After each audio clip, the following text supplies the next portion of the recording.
ஏண்டா உனக்கு வேற பொண்ணே கிடைக்கலையா? இப்படி கருப்பாக இருக்க பொண்ணை போய் கல்யாணம் பண்ணி வீட்டுக்கு கூட்டிகிட்டு வந்திருக்க. ஐயா, இந்த பொண்ணை பார்க்கவே சகிக்கலடா. அம்மா, அப்படிலாம் சொல்லாதீங்க. அவள் மனசு கஷ்டப்படும்ல. எனக்கு அவளை பிடிச்சிருக்கு, அவளுக்கு என்ன பிடிச்சிருக்கு, அவ்வளோதான். போங்கம்மா. உங்கள் அண்ணனும் தான் இருக்கான். அவன் பார்த்தியா எப்படி அழகான நல்ல சிவப்பான பொண்ணாக பார்த்து கல்யாணம் பண்ணியிருக்கியான். நீ இப்படி கருத்தவளை போய் கல்யாணம் பண்ணிட்டு வந்திருக்கிற. அவங்க அம்மா அந்த மாதிரி சொல்லிட்டு கோச்சிட்டு போயிட்டாங்க. நீ எதுவும் கவலைப்படாதம்மா. அவங்க கொஞ்சம் நல்லா அவங்களே மாறிடுவாங்க. அவங்க சொன்னது மனசில் எதுவும் வச்சுக்காத என்ன. ஏய் இந்தாடி, நீ ஏன் இன்னைக்கு சமைச்சிரு, புரியுதா? சரிங்க அத்தை.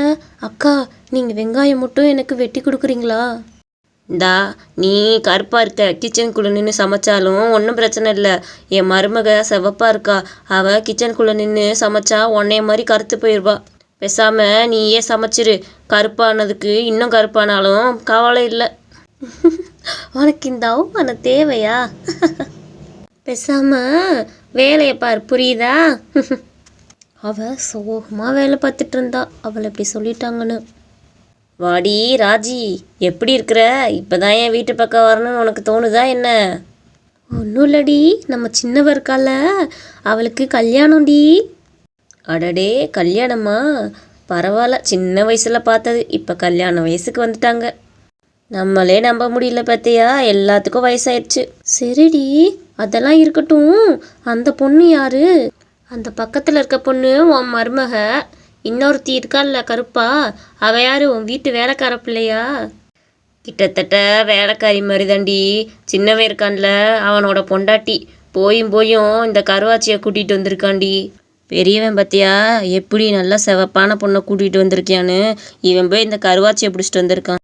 ஏண்டி, உங்களுக்கு இப்படி பொண்ணே கிடைக்கலையாடி? என்கிட்ட சொல்லியிருந்தா கூட நான் நல்ல பொண்ணை பார்த்து வச்சுருப்பேன்ல. இப்படி கருப்பாக இருக்க பொண்ணை பார்த்து அவனுக்கு கல்யாணம் பண்ணி வச்சுருக்க. அவன் கலருக்கும் இவ கலருக்கும் ஏணி வச்சா கூட எட்டாது. இவ்வளோ போய் கல்யாணம் பண்ணிட்டு வந்திருக்கிறீங்க. கேட்டா அழகை பார்க்காத மனசை பாருன்னு அதில் ஒரு சினிமா டைலாக்கை வேற அவன் விட்டுக்கிறியான். இந்த மூஞ்சியை வச்சுட்டு 4 பேர்த்துக்கு முன்னாடி எப்படி தான் இவளெல்லாம் கூட்டிகிட்டு போய் நிப்பாட்டுறதுன்னு எனக்கு தெரியலை. சரிடி, நான் போயிட்டு வரேன். நாளைக்கு மறக்காமல் வந்துரு. அவங்க போனதுமே அவங்க மாமியார் ரொம்ப கோவமாக அவளை திட்டினாங்க. ஏய் இந்தா பாரு, நாளைக்கெல்லாம் நீ கல்யாணத்துக்கெலாம் வர வேணாம். நீ வீட்டிலே இரு, சரியா? ஏன் அத்தை என்ன வர வேணான்னு சொல்கிறீங்க? நான் வந்தால் என்ன அத்தை? இந்த மூஞ்சியை வச்சுட்டு நீ வந்தேன்னா 4 பேர் என்ன இவ்வளோ அசிங்கமான மருமகளை போய் கல்யாணம் பண்ணி வச்சுருக்கேன்னு கேட்பாங்க. 4 பேர் என்னைய காரி துப்புவாங்க, இதெல்லாம் பொண்ணான்னு. அத்தை சரிங்கத்த, என்னோட மை டப்பா எங்கே இருக்குன்னு பார்த்து கொடுங்கத்த. நானும் ரொம்ப நேரமாக தொலைவிட்டேன், காணோம் அத்தை. உனக்கு மைதானமாக வேணும்? இந்த பக்கத்தில் இருக்கால, இவளை எடுத்து தொட்டு கண்ணில் வச்சுக்க. அதுவே மை மாதிரி தான் இருக்கும். இவளை தொட்டு மையே வச்சுக்கலாம், அந்த அளவுக்கு இவ கண்ணங்கரையர்னு இருக்கா. ஆமாங்கத்த, ரொம்ப கருப்பாக தான் இருக்கா. நான் கருப்பாக பிறந்தது என்னோட தப்பா? எல்லாம் என்னை இப்படி ஒதுக்கி வைக்கிறாங்க. கருப்பாக இருந்தால் என்ன, சிகப்பாக இருந்தால் என்ன, மனுஷங்க தானே. ஏன் யாருமே என்னை புரிஞ்சுக்க மாட்டேங்கிறாங்க. கொஞ்ச நாள்லேயே அவங்க அத்தைக்கு உடம்பு சரியில்லாமல் போயிடுச்சு. படுத்த படுக்கையாக இருந்தாங்க.